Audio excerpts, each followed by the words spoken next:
Hello and welcome to Daily News Simplified, where we take up important articles of the day from the newspaper and discuss them in detail as per the demands of Civil Services exam. Articles covered today are displayed on your screen and their notes in PDF and Word format are provided in the description box down below. Without further ado, let us begin. Now, starting off with the first article of the day, which appeared on page 1 of today's Hindu newspaper. Now, as MLAs of the Nationalist Congress Party or NCP have crossed their sides to the ruling coalition, it has brought back the attention to the issue of political defections in India. Now, as political defections alters the structure and functioning of the floor of the house, hence it is important from GS paper 2 point of view in UPSC. Also, you can see from the previous year question in 2013 of mains, a question appeared on anti-defection and what is the legislation intends to do. Similarly, in the previous year question in prelims 2022, a question also appeared on anti-defection law. Hence, in the scope of today's discussion, first we will cover what is an anti-defection law. Then we will discuss its importance, vis-a-vis how it helps in combating the political instability in the country. Further, we will discuss the issues that are faced currently by the anti-defection law, and then towards the end we will discuss a way forward by looking at suggestion of various committees and Supreme Court judgments.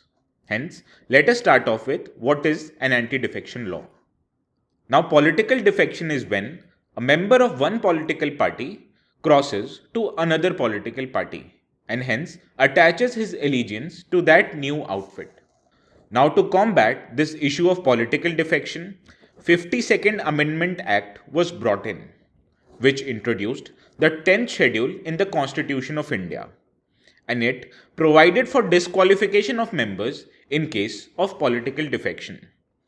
There are 4 conditions in which a member can be disqualified for political defections. The first is when a member gives up his party's membership, and that too voluntarily.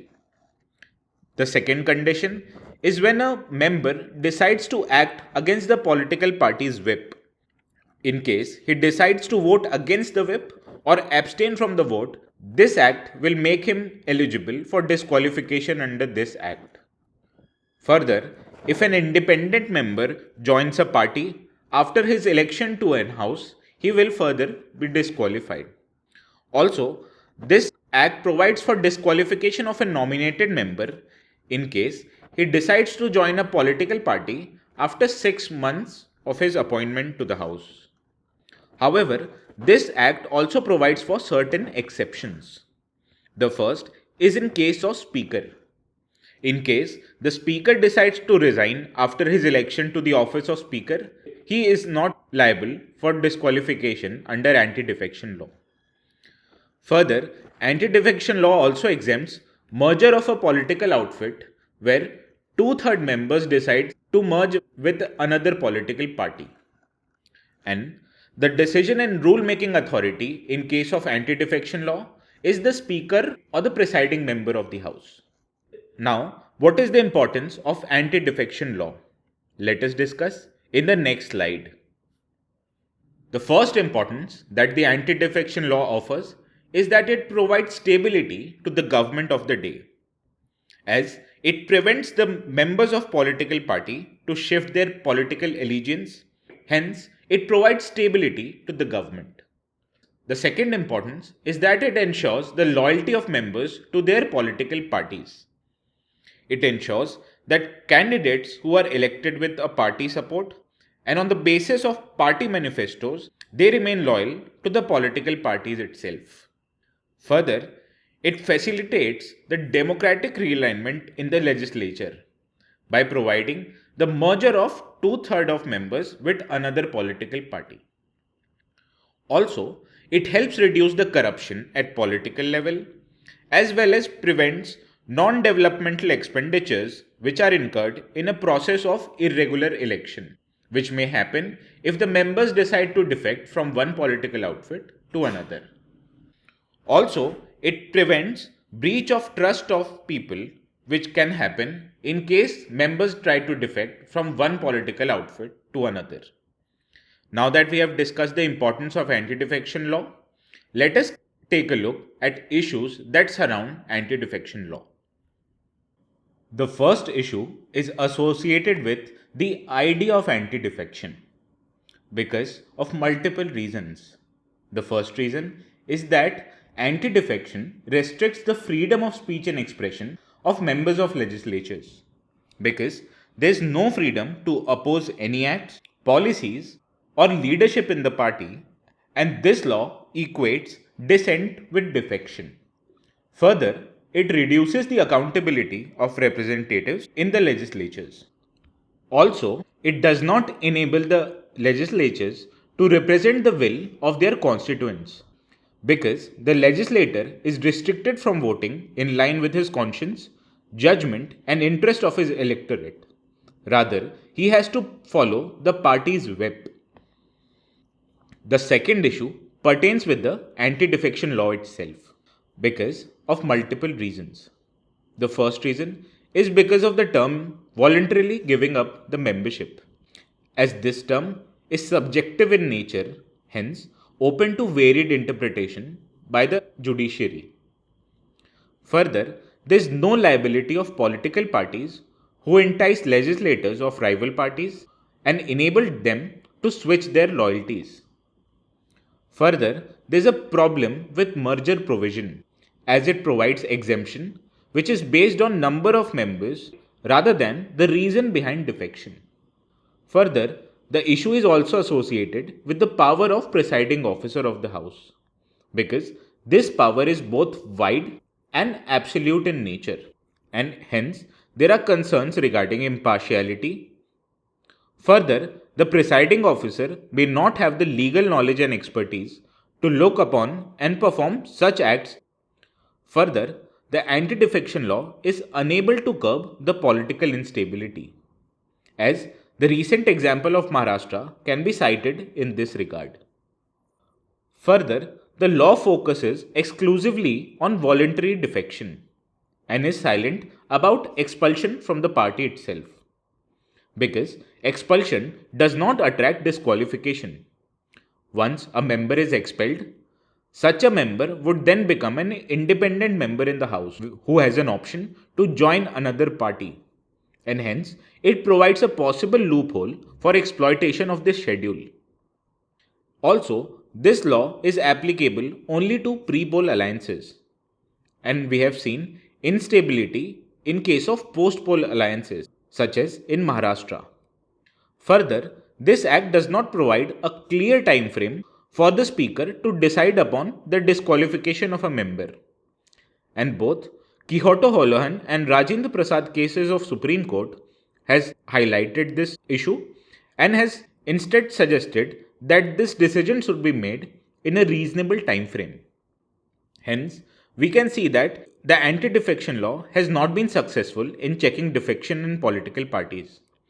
Further, it has generated controversy and has led to interference in political process by the judiciary. Also, this law is not based on a balanced approach, as it gives priority to party over the freedom of speech and expression of their members. Now, what are the way forward so in order to improve the anti-defection law and curb the issue of political instability in the country? Let us take a look in the next slide. The first suggestion in this regard came from the Dinesh Goswami Committee report, which highlighted the issue of disqualification, and it held that the issue of disqualification should be decided by the President of India, who should decide on this matter based on the advice of Election Commission of India. Further, the Law Commission in its 170th report in the year 1919 suggested three suggestions. First, that the exemptions which allows mergers should be deleted. Further, it also suggested that the issuance of whips by political party should be limited only to an instance where the government itself is in danger. Further, it also suggested that the pre-poll fronts should be treated as a political party. which means that defection after poll becomes subjected to anti-defection law. The third suggestion in this regard came from NCRWC, which was National Commission to Review of the Working of Constitution in the year of 2002. And it suggested that the defectors should be barred from holding public office for remainder of their terms. Further, the suggestion pertains to promotion of intra-party democracy, and it also highlights that the current political culture should be amended in order to make the leadership of political party more democratic. This will indirectly create more acceptance for divergence of opinion and stance within the party, and then reduce the amount of defection that happens usually. Further, there is also suggestion to include the involvement of ethics committee of legislatures. The active involvement of ethics committees can help in curbing the horse trading of legislators. If every incident of defection which is tainted with monetary factors is inquired upon and dealt with by ethics committee, the practice of floor crossing can be constrained to a great extent. Further, Supreme Court in Keshram Meghchandra case versus Speaker of Legislative Assembly of Manipur held that the court should have a power to fix a time frame within which the Speaker must decide upon the disqualification of legislators. Further, the Supreme Court in Ravi Naik case also highlighted that voluntarily giving up the membership phase has a wider connotation than resignation, and the act of giving up membership can also be inferred by the conduct of such legislators. Hence, to conclude, we can say that the Parliament should recheck whether the anti-defection law in its current form can achieve the goals for which it was enacted for. If not, a discourse can be started in the political system of our country for developing a consensus on why it has not been able to achieve its goals, and hence incorporate suggestions made by Dinesh Goswami Committee and Law Commission Committee and inculcate the suggestions of Supreme Court in this regard to make this law more foolproof. This was all for today's discussion on anti-defection law. Moving on to the second article of the day, which appeared in text and context section of today's Hindu newspaper on page 8. This article discusses the legality of Delhi Ordinance, as this ordinance seeks to alter the responsibilities of union and states. Hence, it is important from GS paper 2 perspective. Also, in the previous year mains of year 2015, a question appeared on rationale behind promulgating ordinances and whether the decision of Supreme Court in this regard should be taken into account. Hence, in the scope of today's discussion, first we will take a look on Supreme Court's verdict in Government of India versus NCT Delhi case. Further, we will discuss the highlights of what the Government of NCT Delhi Ordinance seeks to achieve, and further we will also discuss the issue that are related with this ordinance and has been highlighted in today's article as well. Hence, let us start our today's discussion. Now, the Supreme Court in its 2023 verdict quoted the Article 239 AA of the Constitution, and it ruled that the elected government of the National Capital Territory of Delhi has the legislative and the executive power over the services, which is the entry 41st in the state list. Also, it held that the Lieutenant Governor is bound by aid and advice of the Council of Ministers of NCT Delhi in relation to matters within the legislative scope of NCT Delhi. However, the central government issued the Government of National Capital Territory of Delhi Amendment Ordinance of the year 2023 in order to amend the Government NCT Delhi Act of the year 1991. And this ordinance nullifies the effect of Supreme Court's decision that gave the Delhi government power over the administrative services in the national capital. Now, what are the key highlights of this ordinance? Let us see in the next slide itself. The key highlights of this ordinance includes that it offers a power to legislate over services. The ordinance specifies that the Delhi Legislative Assembly will now not have the power to legislate on the subject of services, which comes under the state list of the Constitution. Services include matters which are related to appointments and transfers of employees of Delhi government and vigilance. Further, this ordinance also provides National Capital Civil Services Authority or NCCSA. This ordinance creates a new statutory authority to make the recommendations to the Lieutenant Governor regarding transfer posting, vigilance, and other incidental matters. This NCCSA will consist of Chief Minister of Delhi, who will be the chairperson of this authority, in addition to the Chief Secretary and Principal Secretary of the Home Department. And all matters which are decided by this authority shall be decided by the majority of votes of members present and voting. And the central government will appoint both the Principal Secretary of the Home Department and the Chief Secretary. Also, this ordinance enlarges the power of Lieutenant Governor. The Lieutenant Governor will act in his sole discretion. Hence, this ordinance expands the discretionary role of the Lieutenant Governor by giving him the powers to approve the recommendation of NCCSA authority or return them for reconsideration. Further, the Lieutenant Governor's decision in this case will be final in case there is a difference of opinion between him and the NCCSA authority. Now, what are the issues that are related with this ordinance? This article tries to analyze the key provision of this ordinance in terms of Article 239 AA as well as the Government of NCT Delhi Act of 1991. And this article concludes that the provisions of this ordinance are not in conformity with the Constitution of India, as the Article 239A in its clause 7 empowers the Parliament to make a law in order to supplement the provisions which are contained in that article. However, the provisions made in this ordinance are not supplementary, rather contradictory in nature. Now, the first question that arises is whether an ordinance which is promulgated by a president or a bill by a parliament can it nullify the Supreme Court's decision or not.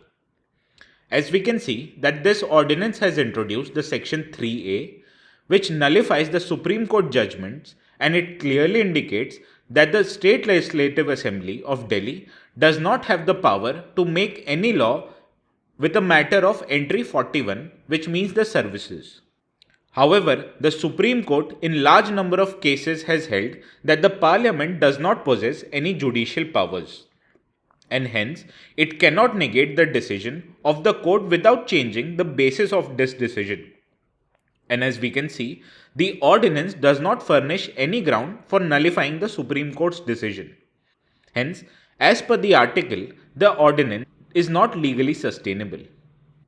The second issue that this article highlights is that the ordinance confers the power of posting, transfer, and disciplinary matters into an authority named National Capital Civil Services Authority, which consists of CM and 2 other members.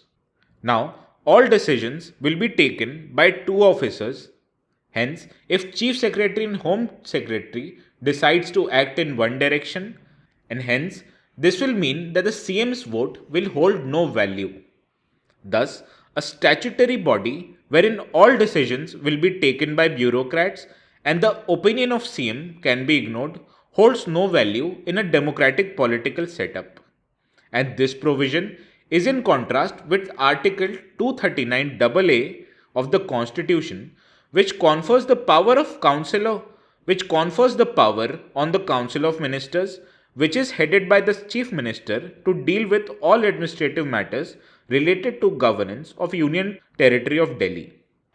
The third issue that this ordinance highlights pertains to Section 6 of Government of NCT Delhi Act, as this section says that the Lieutenant Governor shall from time to time be able to summon the assembly, which he does so as per the aid and advice of Council of Ministers.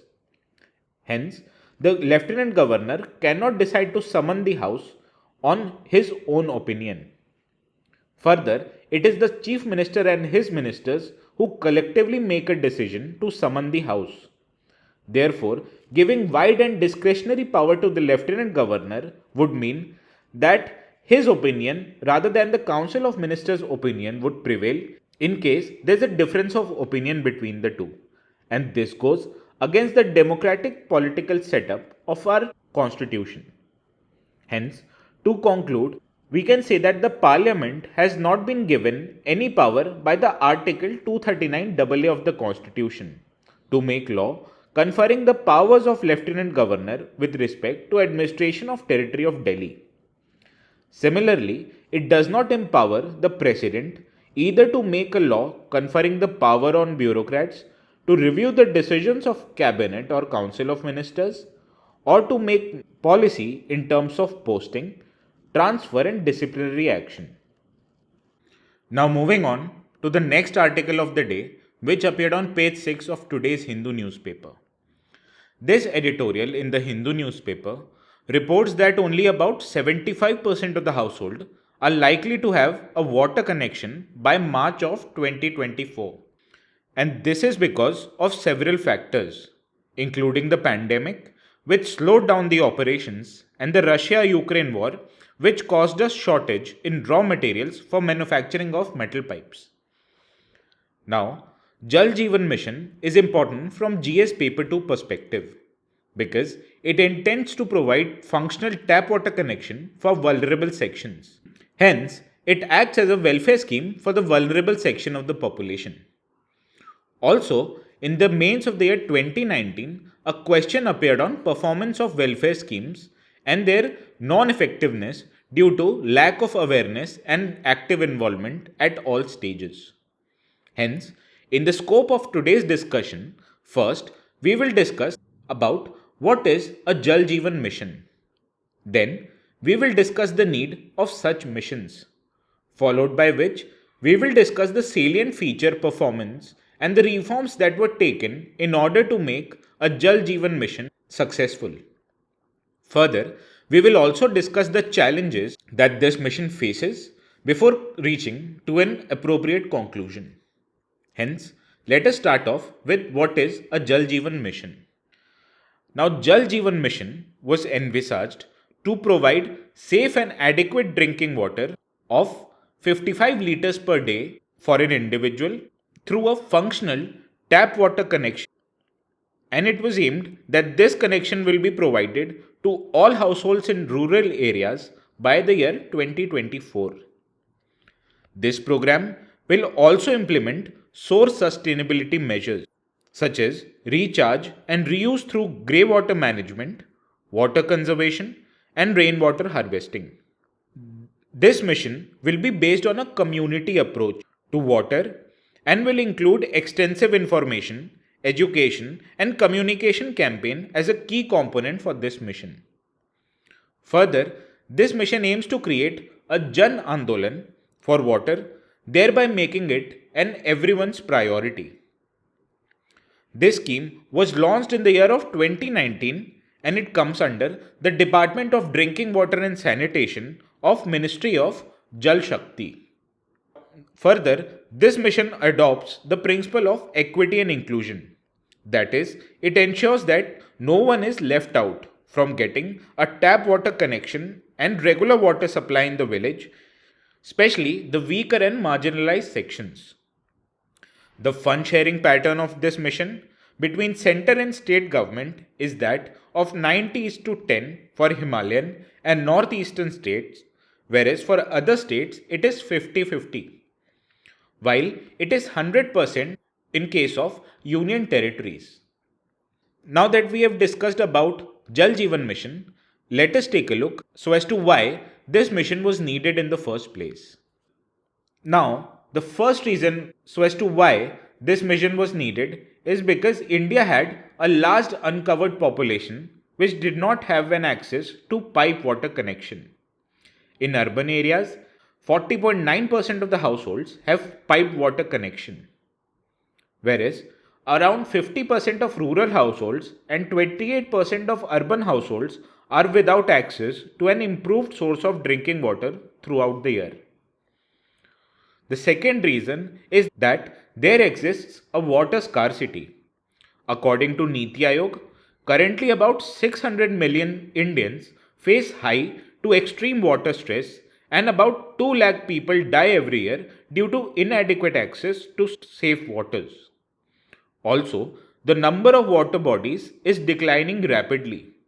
For example, Bangalore in 1960s had about 262 lakes, and now this number has reduced to only 10 lakes. Further, there has been an increasing demand for water. Now, the Central Groundwater Board estimates that nearly a fifth of urban local bodies are already facing water crisis due to excessive extraction, failed monsoon, and unplanned development. By the year 2030, the country's water demand is projected to become 2 times the available water supply. Further, the current water quality is poor. As per report of Ministry of Consumer Affairs, which has identified the quality of piped water drinking in major cities in India, the quality has failed to comply with adequate drinking water standards. Also, there is a falling groundwater level. Now, groundwater level in India has declined by 61% between the year 2007 and the year 2017. Further, India witnesses a series of waterborne diseases, which affects about 37.7 million people annually. There are other issues as well, which include low water use efficiency, leakages, inappropriate water tariffs, less focus on recharge of groundwater level in city planning, etc. After discussing the need of such mission, let us discuss the reforms that were taken in order to make this mission possible.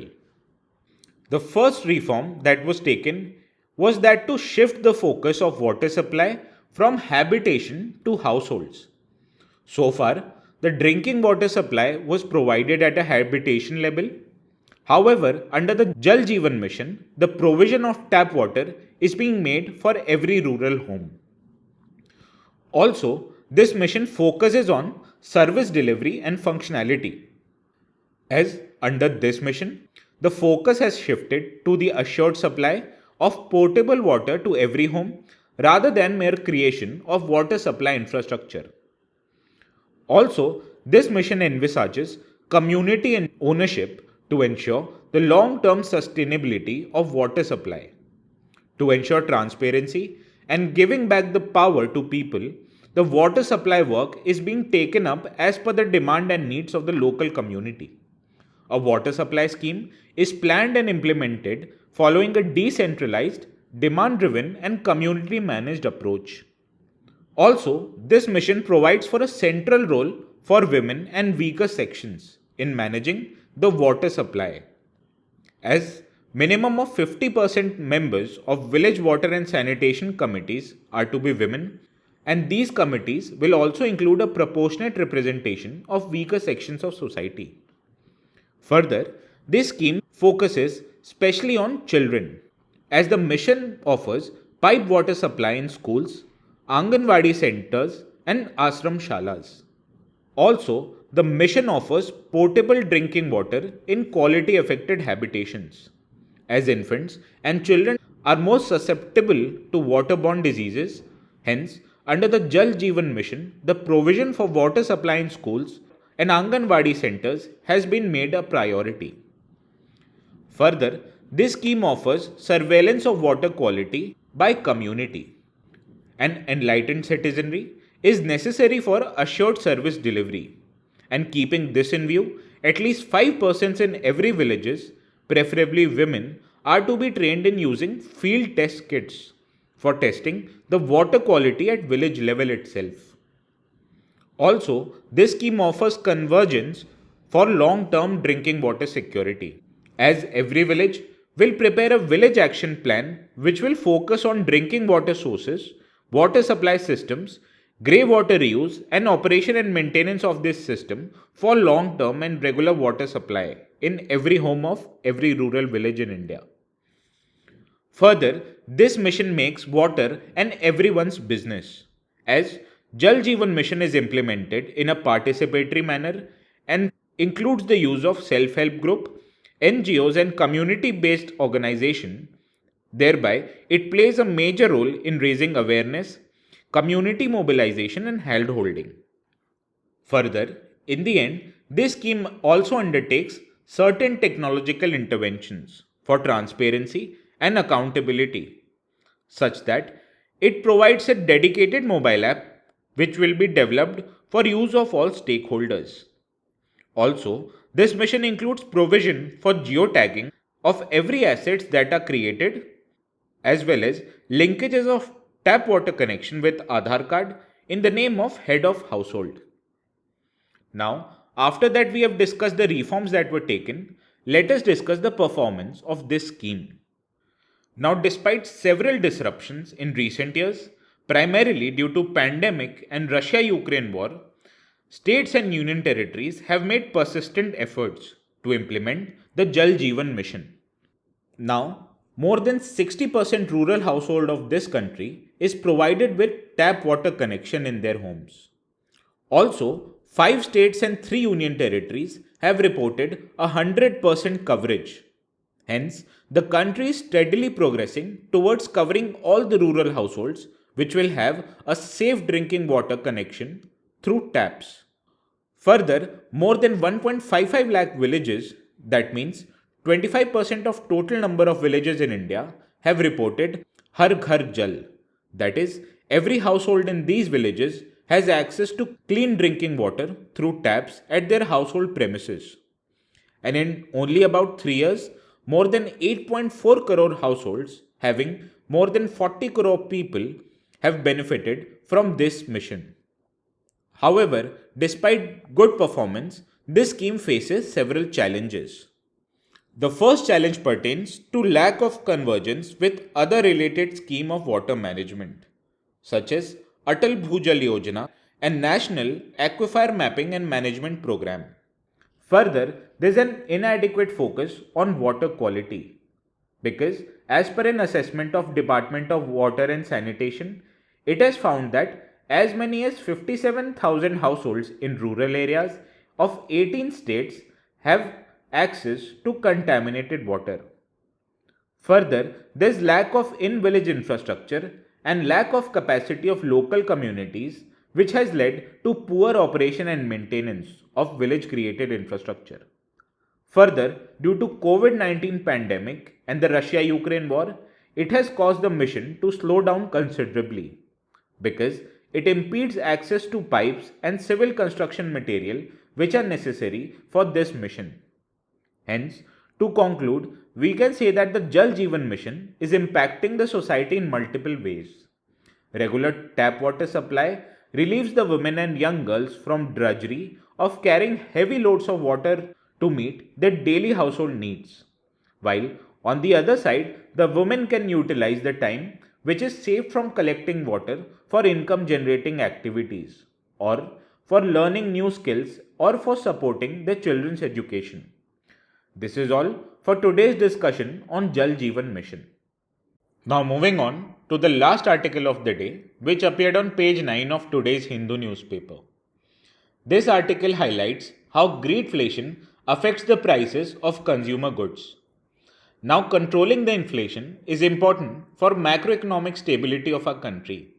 Hence, is also an important topic from exams point of view, which can be seen from this mains question of the year 2019, where it highlights that a steady GDP growth and low inflation has left Indian economy in a good shape, and it asked us the reasons to support this argument. Further, in the prelims of the year 2021, a question appeared on components of demand pull inflation. Hence, in the scope of today's discussion on greedflation, first we will discuss what are different types of inflation. Then we will discuss what is actually a greedflation and is it happening in India itself. Now, to begin with, Inflation or inflation rate is a rate at which the general price level of product increases. For example, when it is reported that inflation in the month of June was 5%, it means that the general price level of the economy was 5% more than what it was in the month of June 2022. And for most parts, there are two types in which inflation can happen. First is when the prices get pushed up because input cost has risen, which is called as cost push inflation. Or when the prices are pulled up because there's an excess demand, and this is called demand pull inflation. Now, the current trend of high inflation in most of the economies can be attributed to multiple factors. The first factor is that the central banks of India post COVID pandemic has followed in general an expansionary monetary policy, which means that there is more money in hands of people, which has created an increased demand for goods and services in an economy. Thus, this is a case of demand pull inflation. Also, due to COVID pandemic, there has been several supply chain bottlenecks, which was created by stringent lockdown, and this has disrupted the supply of raw materials, and hence it has resulted into cost push inflation. Hence, the increased inflation is a combination of both these factors. However, there is another argument that the prices are rising due to increasing corporate profit margin, and this is termed as greedflation, which refers to price inflation which are caused by corporate greed for high profits. The supporters of the idea of greedflation, they argue that corporate profit margins have risen significantly after the pandemic, even though the larger economy has struggled, and this has contributed to high inflation. They contend that the corporations have increased the prices of their goods by more than what was necessary to compensate for high input costs, which were caused by supply chain bottlenecks. Now that we have discussed what is a greedflation, the question now appears that whether greedflation is happening in India or not. Let us discuss that in the next slide. Now, as you can see from this chart, the profitability of corporate sector in India shows a very noteworthy trend. As you can see from this chart, after pandemic, the profitability of corporates have reached to a record high. The net profits of listed companies in India in the March 2023 quarter has reached 3.5 times more than what it was before the pandemic. In other words, the Indian corporate sector has generated superlative profits in the post-pandemic period, and the profits during the recent times have been nearly 3.5 times more than what it was earlier. Now, the higher profits can come from two factors.